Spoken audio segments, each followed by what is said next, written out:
帅了，就这样在万众瞩目下把香南小姐给带走了。人李总都说了，跟程香南小姐马上就要完婚了，还捕风捉影。明天，我的梦中情人要在万众瞩目下出现，身披金甲圣衣，脚踏七色的云彩，把我带走。那是自侠的理想，做个梦都不行啊！喂，怎么会这样？好，我现在就过去。出什么事了？我要去次工厂，如果李总回来的话，你就跟他说一声。嗯。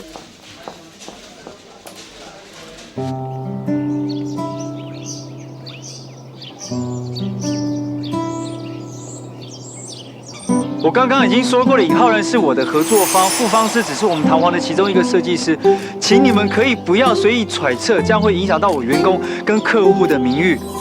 还有，我跟陈湘南的婚期，一切照旧。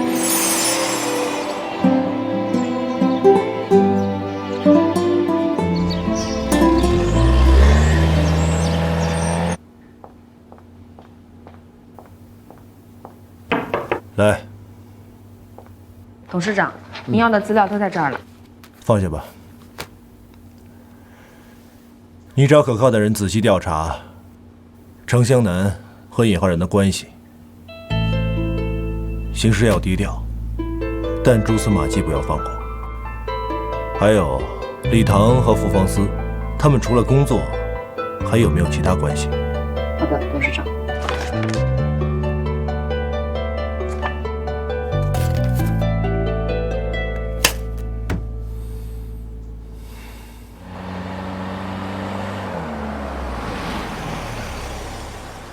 记者应该不会再追过来了，那我就先回公司了。李唐，唐，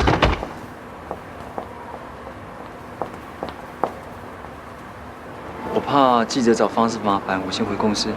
你都已经澄清了，他们也没什么好追的了。对不起啊，都是我不好。如果我早点说出来的话，就不会有今天的事情。你是娱乐圈的人，他们一定会紧追着你不放。没关系，如果到时候他们找你麻烦，你再电话让我知道。先这样。谢谢。你上车吧。哎，你是怎么知道欧维雅去爆料的事儿了？这次幸亏我去的及时，又把李总和方思的事加进去了，要不然的话，这次写出来的就只有你和尹总了。是欧维雅自己说漏嘴，从头到尾就是个蠢人，我根本就不应该同情他。李总为了洗白方思，一定会把他样稿公开出来的。欧维雅在这圈子里算是没法立足了，可惜呀，我们准备的太仓促了，没能搞到更多李总和方思的照片，要不然的话……够了，这些还不够啊！要是真有那些照片，我可能会疯了。你还知道什么内幕？看看，你们都看见？哎，李总，您今天太帅了，全公司人都为你叫好呢，差点方思和尹总就成了第三者，真太气人。他去1号工厂了，刚走一会儿。这个时间去工厂？你怎么又走了？怎么刚回来就走？这么忙今天？好看。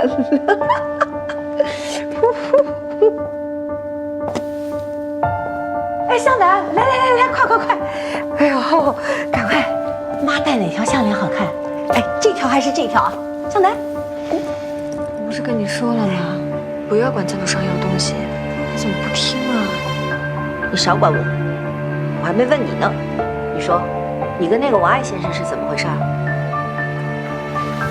不管你喜欢跟谁混在一起，那李唐这次肯息事宁人，你最好趁热打铁，把婚给结了。到时候啊，生米煮成熟饭，你还怕没好日子过？啊，一旦过上了好日子，你喜欢跟谁混在一起，还怕不行？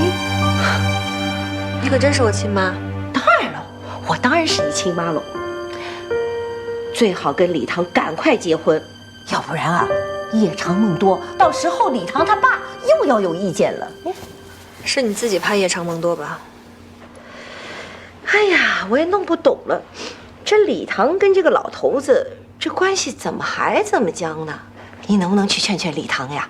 别把老头子给惹毛了，对咱们都没有好处。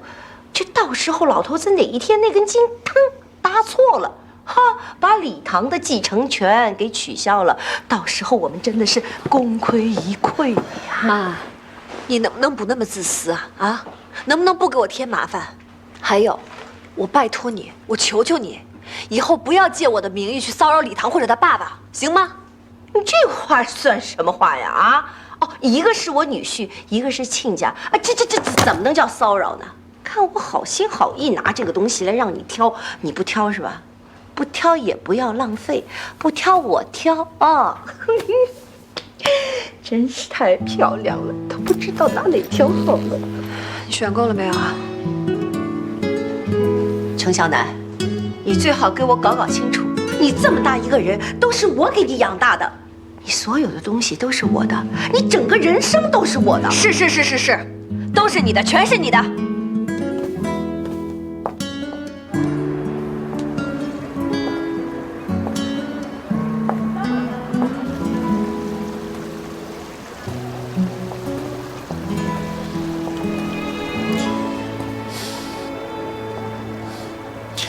我看到报道了。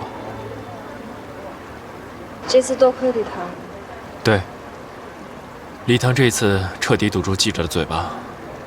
以记者的作风，如果没有证据的话，他们敢堵到唐华的门口吗？李唐保住了你的名声，当然还有我的，还有傅芳思的。不过不管怎么说，这次他没有扔下我就走。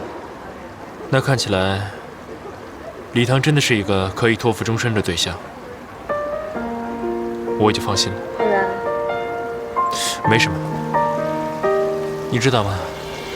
人们在面临幸福的时候，总会突然胆怯。其实我觉得，抓住幸福，其实比忍受痛苦更需要勇气。你没事就好。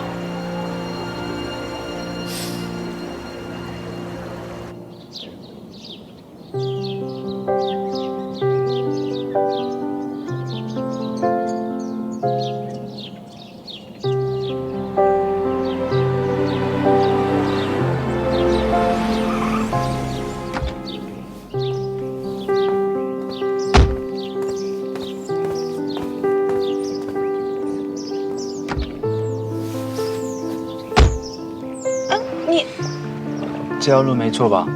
开车。你又跟踪我啊？我刚刚去公司，他们说工厂急着找你，我陪你一起去。你现在应该担心的是陈香南，现在跟我闹绯闻的是你，所以你更得下车，请你下车。我不要。李唐，你是幼稚癌晚期吧？刚才那么多闪光灯，你还没演够是吧？富芳甜心总监，身为总经理，我现在决定亲自出面处理这件事情，所以我允许你跟我一块去开车。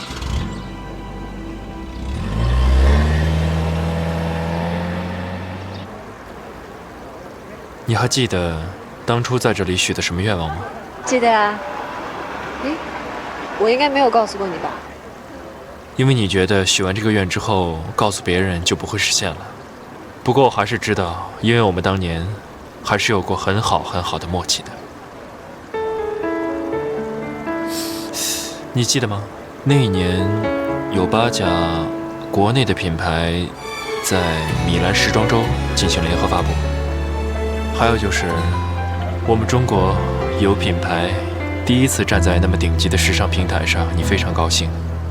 那时候你收集了很多那些品牌的报道还有海报，那就是你梦寐已久的舞台。可是当年的我离自己的梦想太远了。其实我本来以为时间会证明一切的，其实时间只是证明了我很幼稚。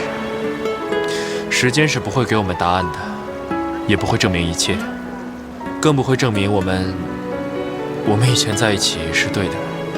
时间只是给了我们一个过程。在这个过程之中，我们要很努力、很有勇气、很坚持，才能达到我们预期的效果。让我们选择不后悔。我记得我当时哭了好久，我以为我这辈子都不会忘记那种失望的感觉。但是后来，好像可以经常去米兰走些大大小小的秀了，所以我就以为我都快把这个梦想忘记了。现在想想，这么多年，经历了这么多事情，哪些是幻想中的，哪些是真的发生过的，我自己都分不清楚。那你觉得站在台上和台下有什么不同吗？原来看电视上那些模特，觉得光是看灯光照着他们，就已经很令人心动了。舞台本来就是个美丽的梦嘛，绚丽、奢华、梦幻。当它成为了你自己日常的工作以后，你就会发现，那只不过是现实生活的一个延展。所以有些事情是我们自己在脑海中想象的，现实生活中可能有些事情根本没有办法实现。没错。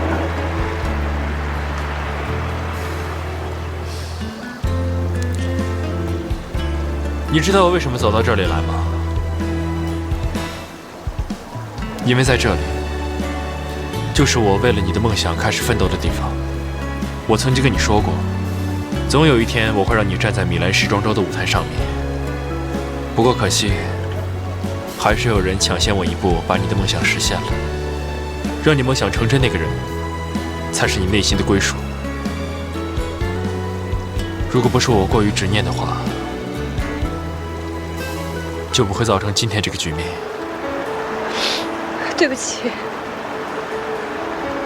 其实我跟李唐在一起这么多年，我才慢慢明白什么叫做爱一个人，可以帮你打开一个全新的世界。我仰视他，仰视他的人生，他的经历，因为爱他，我可以去走他走过的路，去学他所有擅长的东西。我知道这对你不太公平，对不起。所以我今天带你到这里来，让一切都有始有终。为了你的梦想奋斗了那么多年，我也该放自己自由。追逐了你那么多年那么久，也许我也该放你自由了吧。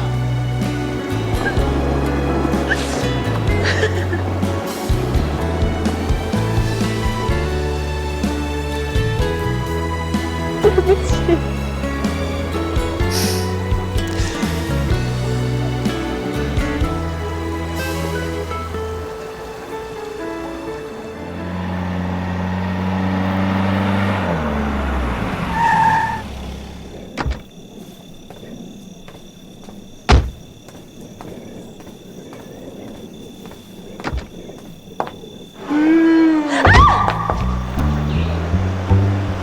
你有病啊你！幼稚无聊，你不知道我最怕这个呀，人山吓死人，知道吗？哎，怎么了？什么？原来你怕鬼故事啊？那哥哥跟你说一个。喂，你不要讲了。是李总和方思啊，我在这等你很久了。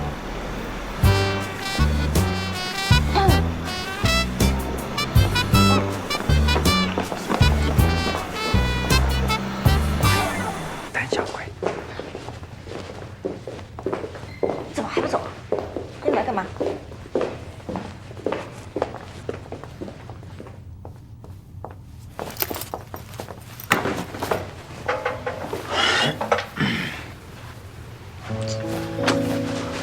李总，这是100%按照图版设置的，做出来效果只能这样。我明明已经测过了这个宝石的重量了，如果再换类似的材质的话，为什么还是不行？经理啊，麻烦你给我拿个纸笔，还有剪刀、卷纸。哦，好。哎，等一下，那个你不会要现在修改吧？哎，方老师，我虽然不懂设计，但我都知道模特儿的身材比例虽然好，可是对设计师来讲，他们都有一个共通的缺点，你知不知道是什么啊？什么？就是他们不会动啊，笨蛋。那我现在上哪儿去找会动的呀？经理会动啊。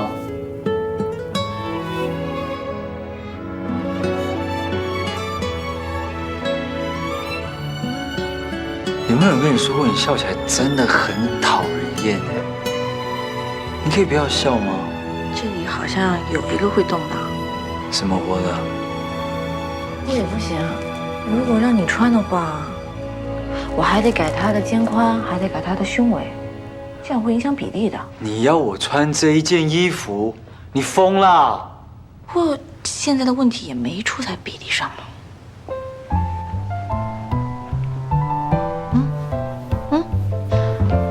帮忙嘛？干嘛啦？我的。你去找经理啦，经理也是我的。那你回去吧，别在这儿。还有谁是我的？你好了没有啊？又不是内衣，这么慢？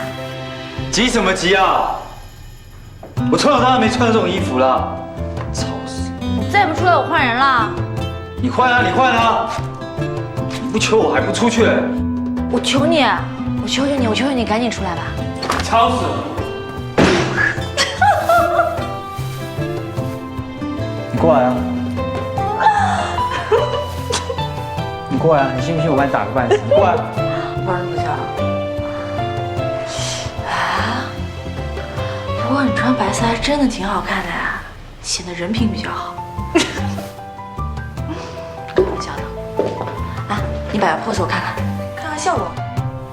快把那个手放在那屁股，我要看线条。抬头挺胸，你换一面，那个手撑着。快点，屁股。挺好的。哎，那个手，好帅啊，太适合你了。再试试这件吧。是我头，开玩笑的，稍安勿躁。好，谢谢你啊。这样写很好。我告诉你，如果还有什么任何相关的消息，就直接寄律师信。好。奇怪了，我明明已经计算过写信的承重量了。好了，不要再想了。明天到公司自然会解决嘛。没时间了。你之前跟尹浩然合作的时候，是不是也遇到同样的问题啊？啊？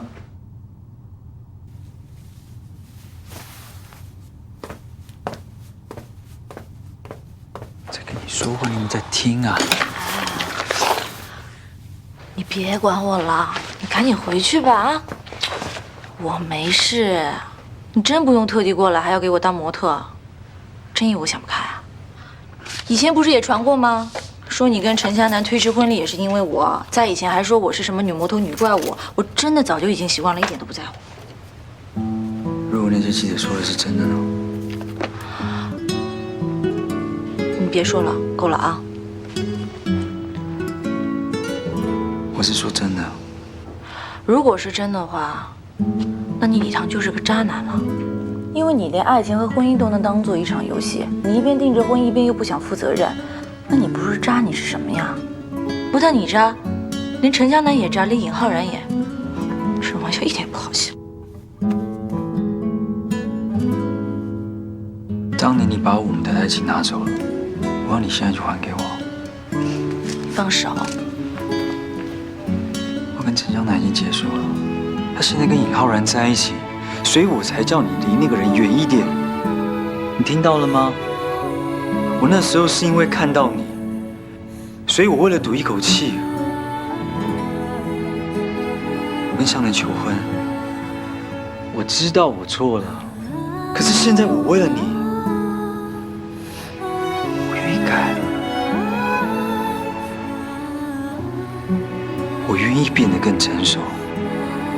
李唐，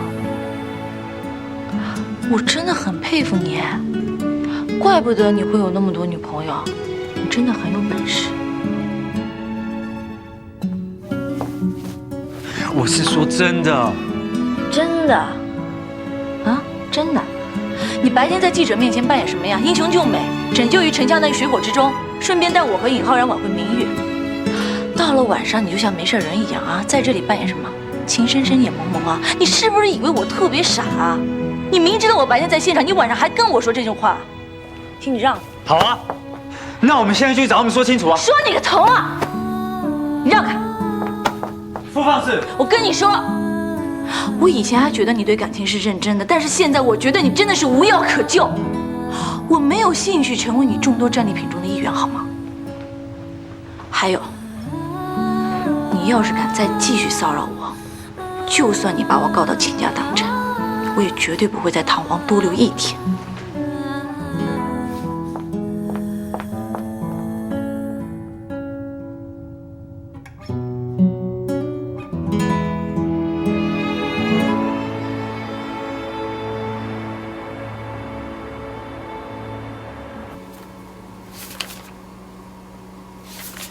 程小姐和尹浩然的确是超越普通朋友的亲密关系。尹浩然那边还曾经标过一颗通灵珠宝的钻石制成手链送给他。那傅方思呢？没有，他和李唐只是工作关系。很好。那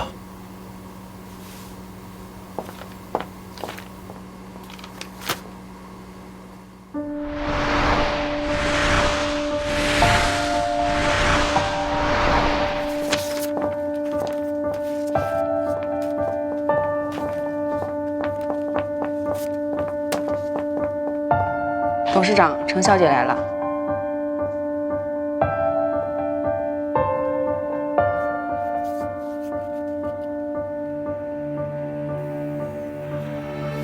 你是李唐的同学？是的，是，李总。我只有5分钟的时间，有什么话你直说。我虽然是设计系毕业的，但是我受过系统的模特训练，所以看到您在招代言人，我就来了。希望能够有机会进入到李氏工作。李唐同学这么多，难道都要一一为他们安排工作吗？不是的，我不是这个意思。其实我知道您一直在找他，我知道他在哪儿。其实不瞒您说，我不只是他的同学，李唐一直是我很崇拜的人，所以……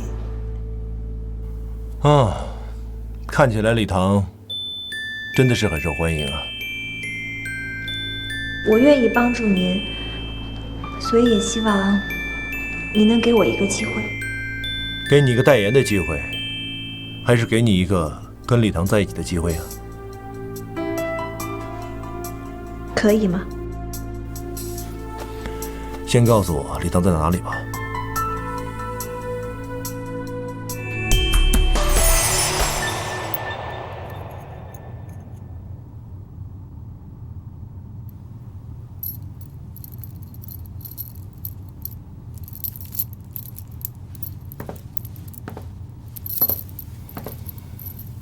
李总，这是新的合约。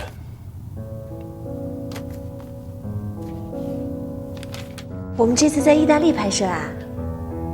李唐最近也在意大利，他不肯在美国的分部工作，整天搞风投做短线，也不知道他在干什么，真是没出息啊！李总，这次拍摄结束后，我想解约。什么？这次拍摄结束后，我想留在意大利，留在李唐身边。所以，我可能暂时不能接任何的工作了。我希望我这样做，他能感觉到我不惜一切代价，宁愿放弃跟李氏合作。你想用这个打动他？其实我自己心里知道，他在那边有很多玩得很好的红颜知己，可能在您的眼中，我的条件也还远远的不够，所以我想，与其像您说的去劝他回来，还不如干脆就冒一次险。果然是聪明人呐。希望您能答应我的要求，我一定会尽力，尽快的把他劝回来。如果失败，那我们的合作就到此为止。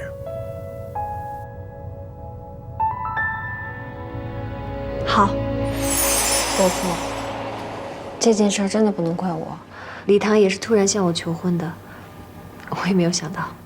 啊，这没什么不好，我只是想知道他什么时候回来，什么时候回李氏。其实现在唐皇发展的非常好，我暂时还没有跟他聊这个。啊，他肯做实业，不再只靠风头，就算有进步了。这是你应得的。谢谢伯父。我年纪大了，我不想等到头发白了他再回来。我时间不多。我明白，我会尽快的。只不过是李唐现在回来了，我也不能经常来这儿，所以。我了解。伯父，傅芳思到唐皇工作了，这件事您清楚吗？湘南，你既然已经跟李唐订了婚，你就应该把所有的精力用在他身上。我不希望闹出任何对李氏不利的传闻。我明白您的意思，所以我才觉得傅芳思在唐皇工作不合适。如果傅芳思有任何企图，我都不会容忍的。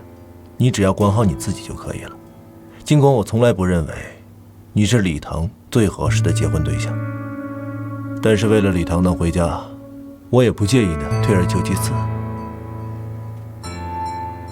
伯父，我是真心喜欢您儿子的。啊，这样的话我听多了。真心是不用强调的，我也不在乎真心或假意，只要我的儿子能按照我的话走下去就可以了。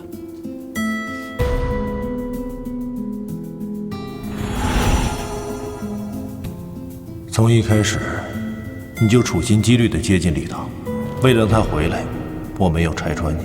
但现在，你一边拿着我的好处，一边又背叛我的儿子。程湘南，你给我等着！史先生，2014年9月，比利时王室宣布授予您国王骑士勋章，这对于您来说有什么意义呢？通灵珠宝是中国和比利时合资的品牌。通灵珠宝最早把比利时最优质的切工钻石带进中国，让中国的消费者也能买到中国顶级的钻石。我想这一次比利时皇室授予我这样的一个勋章，是对通灵珠宝，包括对我的一个表彰。是我们通灵珠宝的荣誉，也是我的荣誉。史先生您好，听说近年来通灵珠宝一直致力于研发一种全新的钻石切割技术，这种技术一旦研发完成，将会引发一场钻石界的革命，这是真的吗？确实是这样。通灵珠宝正在和我们比利时的伙伴在研发一种新的切工钻石。那么这个钻石叫做蓝色火焰，传统的钻石只有57个面，我们蓝色火焰有89个面。钻石的切面越多，钻石也会火彩越好。我们这个蓝色火焰一旦问世之后，会给整个行业带来一个革命性的创新。我想，这是对消费者来说是一件非常好的一件事情。我们通灵珠宝感到非常的高兴，非常的骄傲。这项革命，就要达成了。沈总，傅芳思小姐过来找您了。傅芳思，沈总，有一个问题我想了很久，就是怎么样才可以把珠宝和服装完美的结合起来。我想您是珠宝方面的专家，就想看看您有什么建议。你看看，这是我们一个钻戒。为了突出中间的钻石呢，我们在旁边镶嵌了一些小的钻石，这样子可以让钻石更加的璀璨，更加的突出出来。这款首饰是我们柏林电影节的红毯系列，四周是一些铂金和一些碎钻，来衬托出中间的主石。服装和珠宝的结合，并不代表在服装上面点缀大量的珠宝，那么用旁边的一些辅助材料，衬托出宝石的这种璀璨，也是一种非常好的结合。用其他的东西来衬托。现在不喝酒，改喝咖啡啊？那要不要帮你叫个大蒜下菜啊？喝咖啡应该不会吐吧？上次的事，谢谢你。什么事啊？无论是什么事，我都应该谢谢你。对了，那么急叫我出来，有什么事吗？水站的生产，我想推迟1个月。之前的图纸我觉得没有什么问题，为什么要推迟？样衣出来的效果有问题，我想让方式有时间改。有1期的销售量做保证，2期就算宣传会晚一点，但我仍然有把握，璀璨的热力不降，同时间堂皇会负担一半的宣传费，保证不会让你们任何的损失。你笑什么啊？李浩然，你知不知道你笑起来的样子很恶心啊？我又不是女的，少拿那一套对付我。看来方思复职之后，你的确更紧张了，因为你急于澄清你跟湘南的绯闻，也是怕扯出方思之后会连累他吧。现在为了给方思争取时间，又不惜舍本，你还敢提这件事啊？你知不知道为了你们那一点破事，我给方思气的我。谁叫你对感情一点都不认真？跟你这个花心大萝卜比起来，我应该还差得远吧，尹浩然。还有，我顺便警告你，现在既然跟陈湘南在一起，就离傅方思远一点，他你碰不得。我和湘南已经分手了。你说什么？你再说一遍。你最好有心理准备。湘南不打算放弃你，我跟湘南不可能回到6年之前。你最好和方思交代一下湘南的事情。我不介意向他坦白，总之不该再连累你。虽然我们2个算不上是朋友，但是我有过你的感受，就当这个人情还给你吧。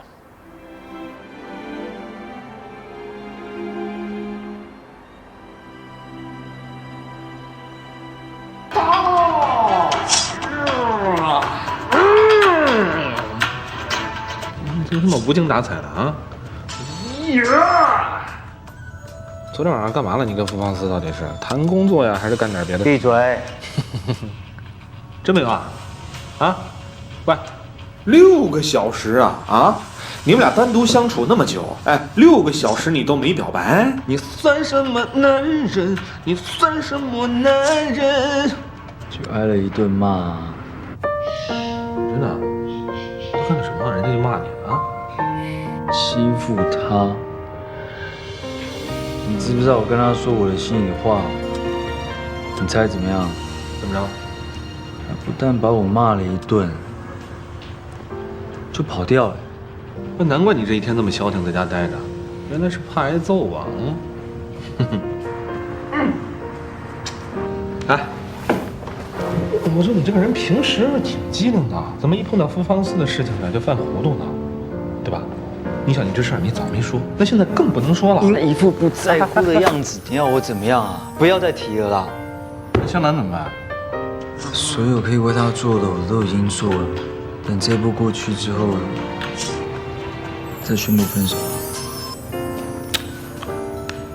不是，我怎么觉得这个事儿肯定没这么简单？乌鸦嘴。你看着。来。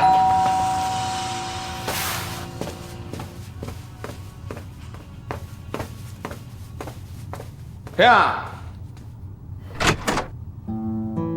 湘南啊，找礼堂是吧？在里边，进来吧。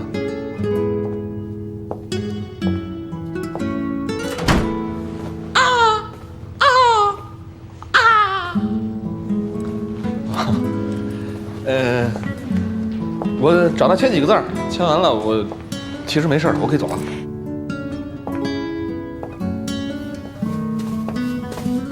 你跟人好好聊聊。大罗，大罗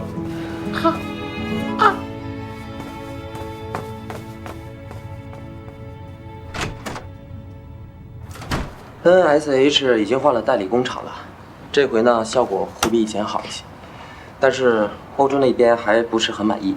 这地箱包新品就要上市了，这回呢是中国和意大利同步，这是宣传日程表，你也看一下。还有璀璨2期，宣传部已经根据弹簧的要求进行了重漆排漆。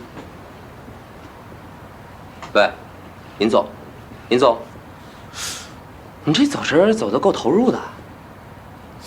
什么事？你怎么了？大早上回来就魂不守舍的，来事儿了？礼堂跟你说什么了呀？你们两个情场之一男，不会是看对眼的吧？不是有一句话说得好吗？一个男人在遇到自己的真爱之前呢，就不要肯定的以为自己是爱女人。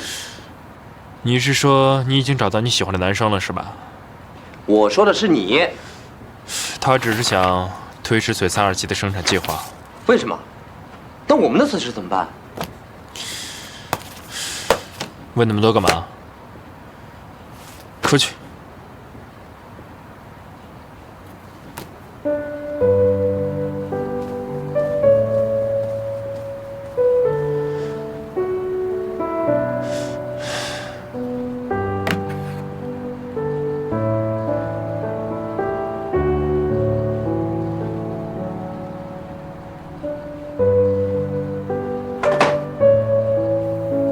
尹浩然，你也有害怕的时候。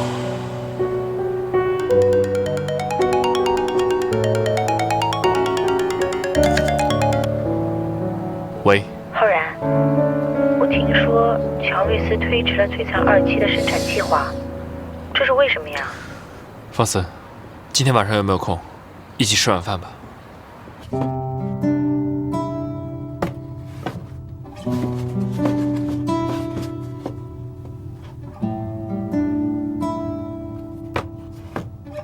在你面前，我总是很乖，很听话。一直以来，我都觉得我好像是你的影子。但是今天，我想做回陈向南，说几句心里的话。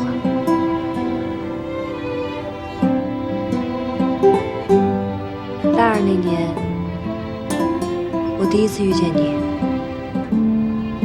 那个时候，我正好又输了一场和弗放斯的比赛，我也输掉了我自己1年的学费，我不知道我应该怎么办。就在那个时候，你给了我一瓶可乐，那瓶可乐会带走我所有的郁闷。也许你不知道。那瓶可乐带走的不光光是我的郁闷，还有我一直以来在心里所有的阴霾。那一年，我走投无路，差点被迫签了那份合同，是你及时出现，阻止我，然后告诉我，你愿意请我代言，你会让我红遍全国。你可能不知道。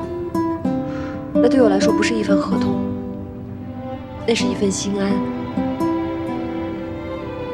你给了我整个世界的阳光。其实，在外人看来，我可能只是一个追逐物质、追逐奢华的女孩，因为现实的世界告诉我，如果我是善良的，别人就会一直期待我是善良的。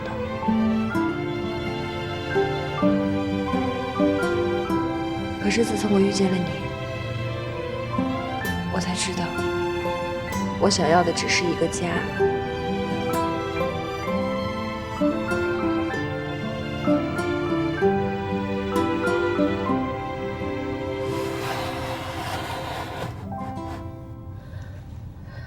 这个房子是我自己亲手一点一点搭出来的。我知道它特别简陋，我也知道也许它根本就不好看。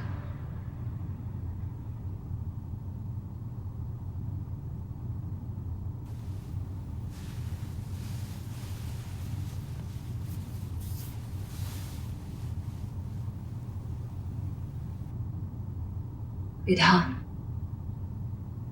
你愿不愿意和这个等了你这么多年的陈香南一起把它点亮？